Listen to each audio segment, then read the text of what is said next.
আপনার হাতে বা পকেটে একটা ফোন আছে। স্মার্টফোন আজকাল 90% লোকের পকেটেই থাকে। সেই ফোন আপনার অত্যন্ত গুরুত্বপূর্ণ, আপনার সর্বক্ষণের সঙ্গী। সেই ফোন যদি আপনার মন মতো না চলে, তাহলে আপনার মনের অবস্থা কীরকম হবে? কয়েক বছর আগে 7-8 হাজার বা 10,000 টাকার যে ফোনগুলো কত স্মুথ চলতো, কোথায় হারিয়ে গেল? আজ এই নিয়ে আলোচনা করব। সঙ্গে থাকুন। নতুন যারা আছেন তারা চ্যানেলকে সাবস্ক্রাইব করে নিন। সবথেকে বড় কথা, আপনি বিজ্ঞাপন ছাড়া আমার চ্যানেলের ভিডিওটা দেখতে পাচ্ছেন। যে কোনো চ্যানেলে আপনি যান, সেখানে আপনার ভিডিও কমসে কম প্রথমে একবার, মাঝে একবার এবং শেষের দিকে একবার, এই 3 বার আপনার ভিডিও কাট করে বিজ্ঞাপন শেষ করে তারপর আবার আপনি দেখতে পাবেন। আমার চ্যানেলে কিন্তু কোনো বিজ্ঞাপন নেই, কারণ আমি আপনাদের জন্য বানাচ্ছি, আমার জন্য নয়। যাই হোক, আজকের বিষয় হলো মিড রেঞ্জ ফোন আজকের দিনে কেন ব্যবহারযোগ্য নয়। কিছুদিন আগেও ব্যবহার হয়েছে, তাহলে এখন কেন ব্যবহার করা যাচ্ছে না? প্রথম কারণ হচ্ছে দ্রব্যমূল্য বৃদ্ধি। যাই হোক, দ্রব্যমূল্য বৃদ্ধি যত দিন যাবে, ইকোনমি, জিডিপি এর ওপর নির্ভর করবে জিনিসের দাম বাড়া বা কমা। সমস্ত জিনিসের দাম যখন বেড়েই চলেছে, তাহলে আর ফোনের দাম কমবে এমনটা তো আশা করা যায় না। চলুন বাড়তে থাক, যেখানে গিয়ে পৌঁছয়। যেটা মিড রেঞ্জ বলতে আমরা ধরে নিতাম 10-12 হাজার, সেই মিড রেঞ্জ এখন 20-22 হাজারে পৌঁছবে বা পৌঁছে গেছে।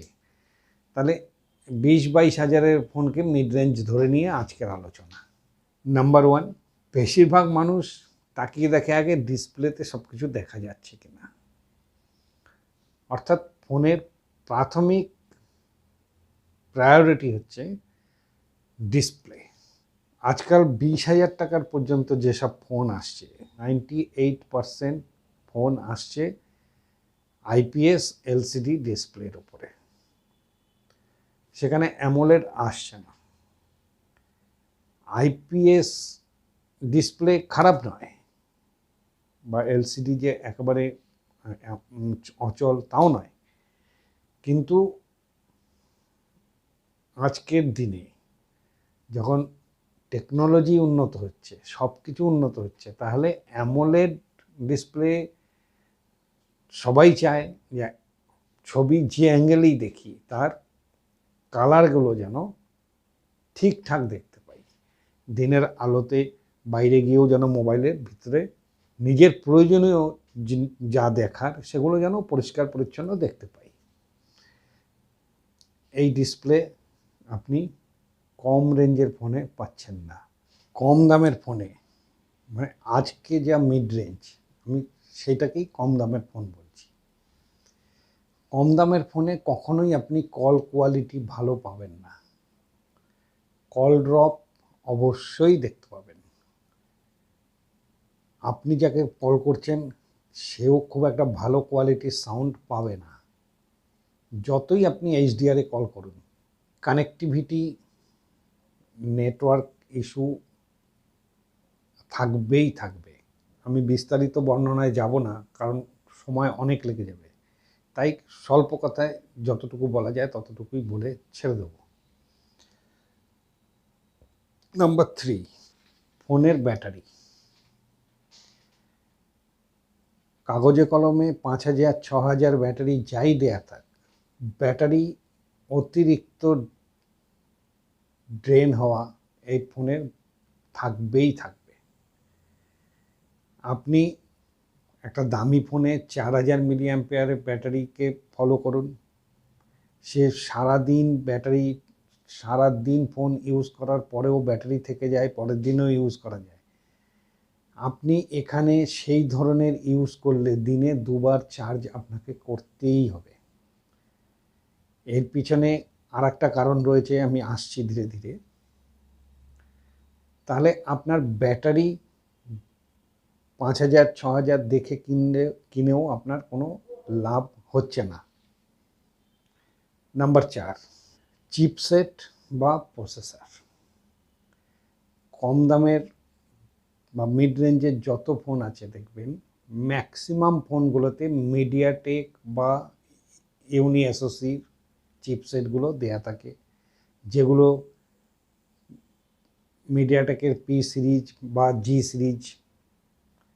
জি সিরিজেরও ম্যাক্সিমাম 65 বা 70, 25 থেকে শুরু করে 65 বা 70 পর্যন্ত দেয়া থাকে। তার উপরের ফোনগুলোতে G80, G85, G90, G95, 96 দেয়া থাকে, ঠিক আছে। এই চিপগুলো মেনলি 12 বা 14 ন্যানোমিটারের উপরে তৈরি হয়। যত ন্যানোমিটার বেশি হবে তত ব্যাটারি কনজিউম সেই চিপ বেশি করবে। আজকের দিনে 4 ন্যানোমিটারের চিপ চলে এসছে, সেখানে 12-14 ন্যানোমিটারের চিপ কতটা বেশি ব্যাটারি কনজিউম করতে পারবে আপনি এবার নিজেই ভেবে দেখতে পারেন। তা এই চিপসেট, কারণ আপনার ফোনটা যে মূল্যের সেই অনুযায়ী তার যন্ত্রাংশগুলো সমস্ত কিছু থাকবে ফোনে, এটা পরিষ্কার। নাম্বার 5, ফোনের বডি। অল্প দামের ফোনের বডি প্লাস্টিকের হবে, এটা নিঃসন্দেহ। তাতে কোনো গ্লাস প্রোটেকশন থাকবে না, এটাও 100% শিওর। তাহলে আপনার ফোনের বডি প্লাস্টিকের রইল, ও স্ক্র্যাচ হামেশা পড়বে। আপনি কভার দিয়ে ব্যবহার করলেও স্ক্র্যাচ আসবে, আর ডিসপ্লের উপরে তো আসবেই। ডিসপ্লের উপরে আপনি এই কম দামের ফোনের উপরে এক্সট্রা টেম্পার গ্লাস চাপিয়ে খুব একটা সুবিধা পাবেন সেটা নয়, কারণ সেখানে টাচ ফ্যাক্টর চলে আসবে। তাই বেশিরভাগ ক্ষেত্রে এইগুলো company pre install scratch guard নিয়েই আসে, অর্থাৎ নতুন করে আর টেম্পার গ্লাস লাগাবার প্রয়োজন নেই। নাম্বার 6, মেন যা দেখে বেশিরভাগ ছেলে মেয়ে হোক বা বয়স্করা হোক, আমি আমার কথাই বলি, আমি ফোনের মেন দেখি প্রসেসর এবং ক্যামেরা। ব্যাটারি আমার 3,000 হোক, 3,500 হোক, 4,000 হোক, আমার দেখা দরকার নেই। আমি মেন দেখি প্রসেসর কতটা এফিশিয়েন্ট, আর ক্যামেরায় কি কি আছে। কারণ আমি ছবি তুলতে ভালোবাসি, আমি ভিডিও রেকর্ডিং করতে ভালোবাসি। কম দামের ফোনে আপনি যে ক্যামেরায় ছবি তুলবেন সেটা আপনার কখনোই মন মতো হবে না। আপনি যতই ইউটিউবারের ক্রিয়েটারদের ভিডিও দেখেছেন, দেখে সন্তুষ্ট হয়ে ফোন কিনেছেন, সেই মন মতো ছবি আপনি পাচ্ছেন না, এটা স্বাভাবিক, হবেই হবে, কিছু করার নেই। এইসব ফোনের ক্যামেরায় ছবির উপরে হলদে আভা থাকবেই থাকবে, না হলে লাল আভা থাকবে। আপনি নিজে চেক করে নেবেন, একটা সেলফি তুলে দেখে নেবেন, আপনার নিজে আয়নার সামনে দাঁড়িয়ে দেখে নেবেন আপনার কি কালার আর ছবিটার কি কালার, এটা প্রমাণ পেয়ে যাবেন। নাম্বার 7, সফটওয়্যার, অর্থাৎ অপারেটিং সিস্টেম। এই অপারেটিং যে সিস্টেমটা কম দামের ফোনে অ্যান্ড্রয়েড বেসিকও হতে পারে বা অ্যান্ড্রয়েড গোও হতে পারে। অ্যান্ড্রয়েড গো হলে পরে আপনার সব ধরনের অ্যাপ এতে চলবে না, আর যদি বেসিক হয় তাহলে আপনি আপগ্রেড পাবেন না।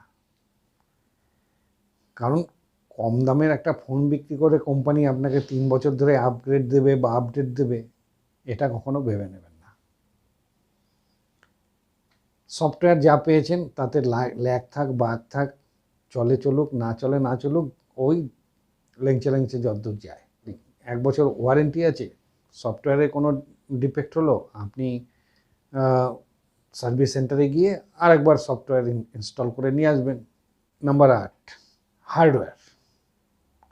হার্ডওয়্যার ফোনের মধ্যে মাদারবোর্ড থেকে শুরু করে অন্যান্য যন্ত্রাংশ যেগুলো হার্ডওয়্যার, এই হার্ডওয়্যার আপনার সফটওয়্যারকে বেস করেই হার্ডওয়্যার।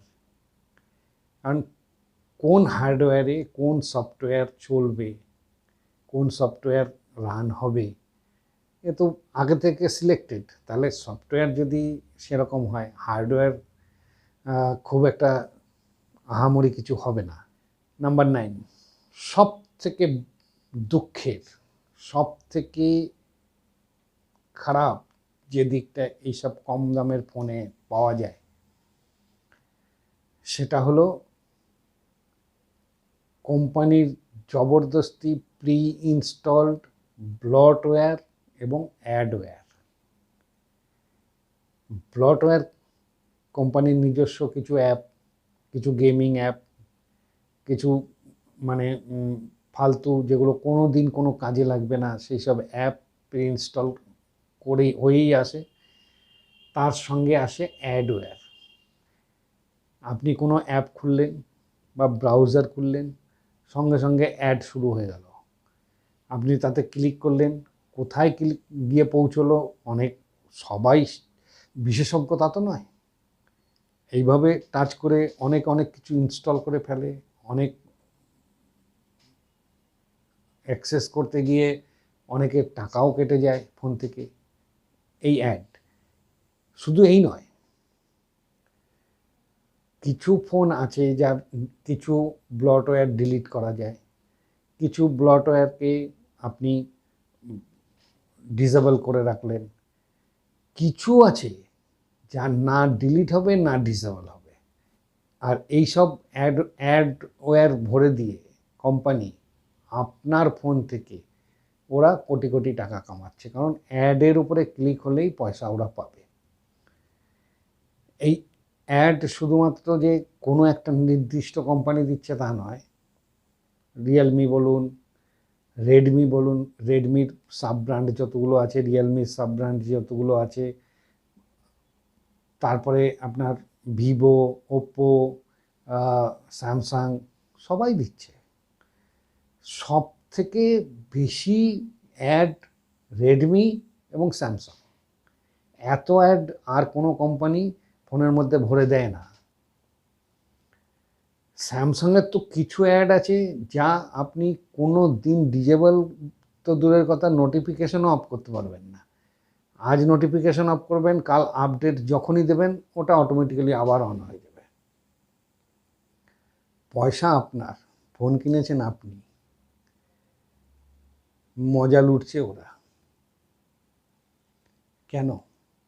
আজকাল তো স্যামসাং, ভিভো, রেডমি, রিয়েলমি 25-30 হাজার টাকার ফোনে পর্যন্ত অ্যাড ভরে দিচ্ছে। হয়তো দেখা যাবে এরপরে 50,000 টাকার ফোনেও অ্যাডওয়্যার ব্লটওয়্যার ভরে দেবে। কিছু করার নেই। আপনি ফোন ব্যবহার না করতে চাইলে না করুন। আপনি না করলে রাম করবে, রাম না করলে শ্যাম করবে। কিন্তু এই ব্লটওয়্যার অ্যাডওয়্যার হচ্ছে সব থেকে দুঃখের এবং সব থেকে অপ্রয়োজনীয়, যা আপনার দৈনন্দিন জীবনে কোনো কাজে লাগবে না। এমনকি অ্যাডওয়্যারের মধ্যে এমনও সব অ্যাড পাওয়া যায় যেগুলো পর্ন সাইটের সঙ্গে যুক্ত। আপনি সেখানে ক্লিক করলেন, সোজা পর্ন সাইটে গিয়ে পৌঁছে গেলেন। পরিশেষে আসি লাস্ট 10 নম্বর, যেটা এইসব ফোনে কোম্পানি কখনোই আপগ্রেড দেয় না। হয়তো সিকিউরিটি প্যাচ আপডেট 1 বছরের জন্য দেবে, কারণ ওয়ারেন্টি আছে, কিন্তু আপগ্রেড এইসব ফোনের উপরে দেবে না, দেয় না। কেন দেয় না?